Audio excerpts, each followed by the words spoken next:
little bit of harsh truth on you today, and that's that if you don't deal with your imposter syndrome, you are never going to get the kind of success and freedom that you want in your life. That's because when you feel like an imposter, you're going to act like an imposter.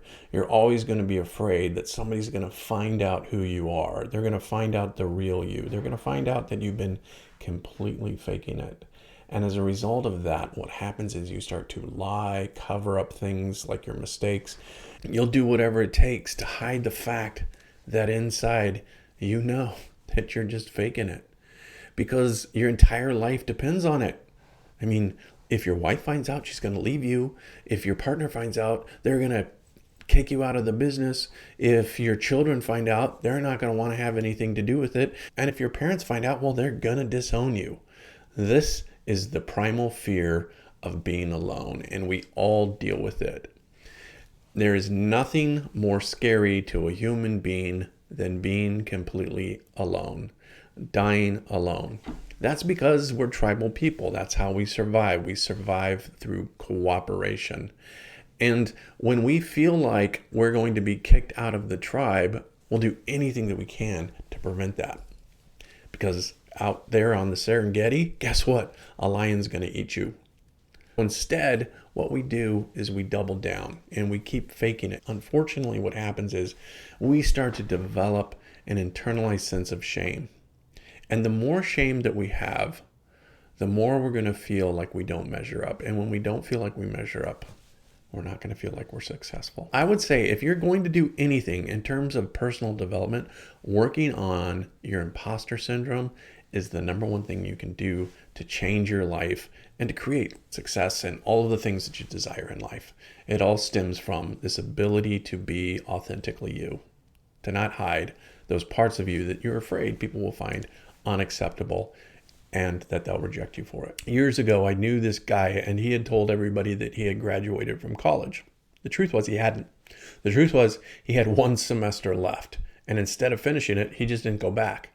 He just told everybody that he finished. He told his fiance that he'd finished. He told the guy who he was about to go into business with that he had graduated. He told his parents. He told his siblings. He told all of his friends. Everybody in his world thought that he had graduated from college.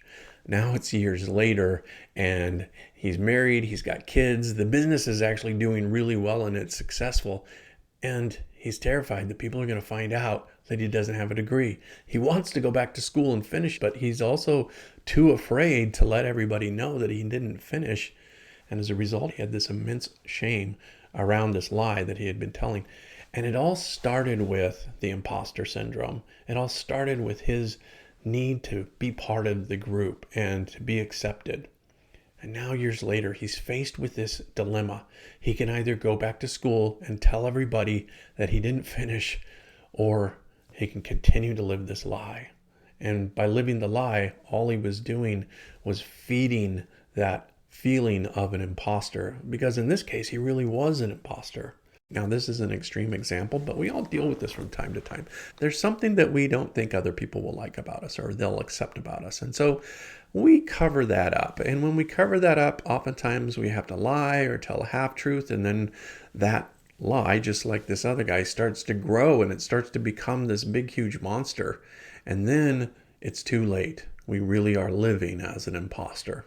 And we never get to have the kind of success that we want because we never get the kind of freedom that we want. And that's what success is the freedom to be you. The imposter syndrome comes from a basic fear of abandonment. And if you take any fear that you have, there's a very good chance that it all leads back to this idea of the fear of abandonment. That's probably the thing us humans deal with the most, is we're terrified of being alone. I remember a long time ago in high school, there would be like a popular movie out and all my friends would have seen it. And I wouldn't be allowed to see it because my parents were really religious. And so my friends at school, they'd all be talking about this cool movie and they would be like, hey, did you see it? And I'm like, oh, yeah, I saw it. Well, what'd you think about the part that where he did X, Y, Z? I was like, oh yeah, that was really amazing, you know? And I would just fake it because I was afraid that other people were going to like me because I didn't see the movie that everybody else saw.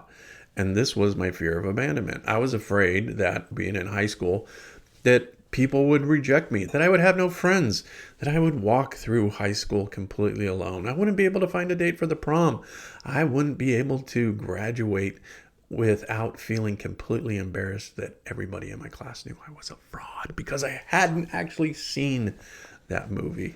And maybe you can relate to that. Maybe there's something in your life where you just want to be a part of the crowd. And so you told a half truth, you told a fib. I remember someone telling me one time that they were in sales and they thought that if they had a British accent that they would be more rememberable. They started talking with a British accent. Everywhere they went, they had to speak with this British accent all of the time. That's the level of extreme that the imposter syndrome can take us to.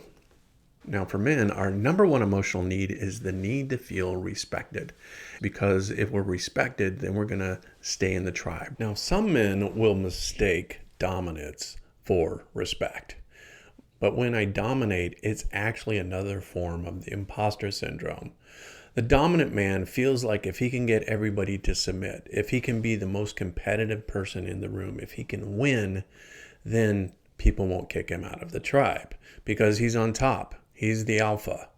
The problem with this is that oftentimes the group will revolt against the alpha, kick him out anyway.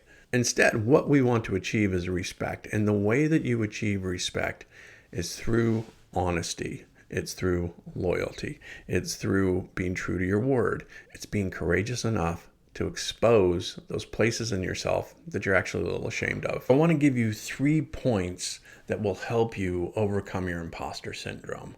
There isn't a quick fix. There isn't a do A plus B and you're going to get C. These are things that are deeply rooted inside of us. But there are some things that you can do to cultivate authenticity. Authenticity is the opposite of the imposter syndrome. Number 1 is respect has to be earned. Respect is what we all want. Respect comes from doing the right thing consistently over a long period of time, developing trust. Every relationship that you have, the foundation of it is based on trust. The problem with trust is, as a foundation, it's really easy to break. All you have to do is tell one lie, tell one half truth, fake one thing. And people will learn that they can't trust you. And if they can't trust you, then they're not going to respect you. And because we're all human, we're all going to break trust. And that's why it's important that we know how to restore trust. Restoring trust happens when we become trustworthy. In other words, inside myself, I know that I can trust myself. I know that if I do something wrong, I'm going to go back and correct it. Last night I had this dream. I had purchased something. And I walked away from the purchase and I realized there were a couple things in my bag that I hadn't purchased. And I walked around thinking about, should I go back and try to, tell the person that they put some stuff in my bag that I hadn't purchased? What should I do here? And in my dream, I actually went back and said, hey, you guys didn't charge me for these things. And in the dream, they said, oh, don't worry about it. That's not a big deal. Since you're so honest, go ahead and keep them. And I don't know, maybe I've worked on this so much that it's like seeped into my psyche that even in my dreams, I'm an honest person. But the point is that you have to develop this over a long period of time. And the more trustworthy I feel about myself, the more that's going to spill over into my interactions with other people. And when that spills over to interactions, other people are going to learn that they can trust me.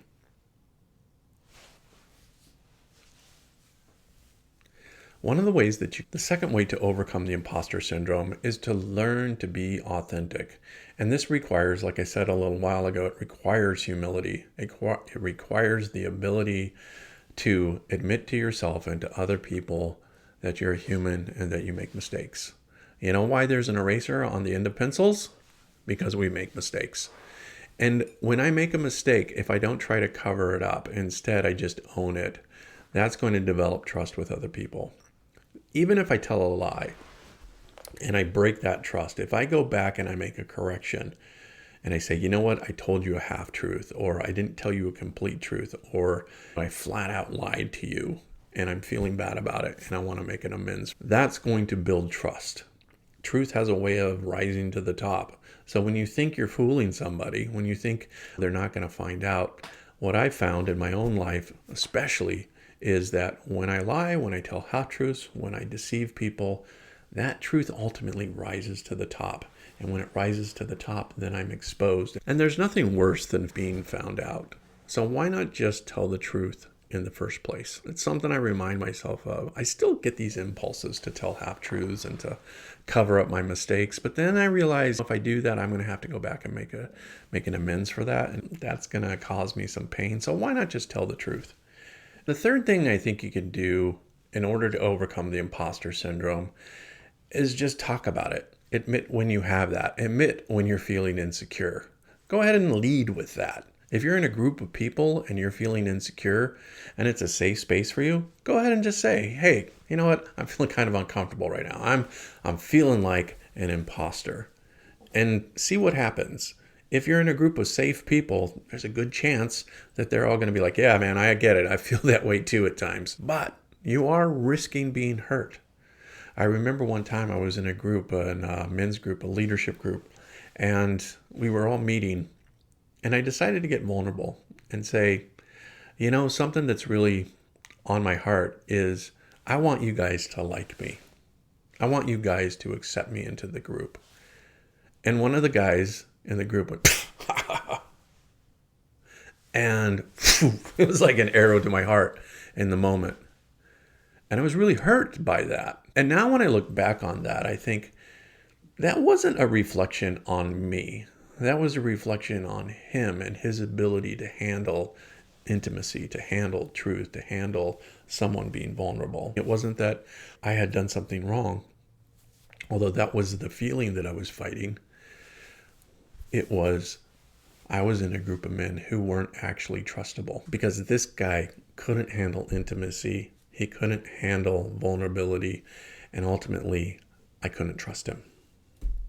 And that's sad. And where this could have prevented me from being vulnerable at other times in my life, I see vulnerability as a real strength, as a real masculine strength that takes a lot of fucking guts to expose yourself and say, hey, I just want you guys to like me. Because we all are feeling that way. It's a natural, normal thing to want to be in the group and want to be included in the group and want to have respect by the group. So just be honest about how you're feeling in any particular moment. And if you're with safe people, they're going to gain your trust.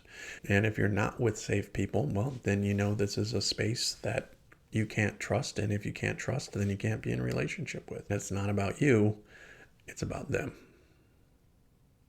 And it's that kind of courage, the courage to be vulnerable, that is, I think, one of the things that men are missing the most. There's an amazing strength that comes from vulnerability. And when we're vulnerable, we're not faking it.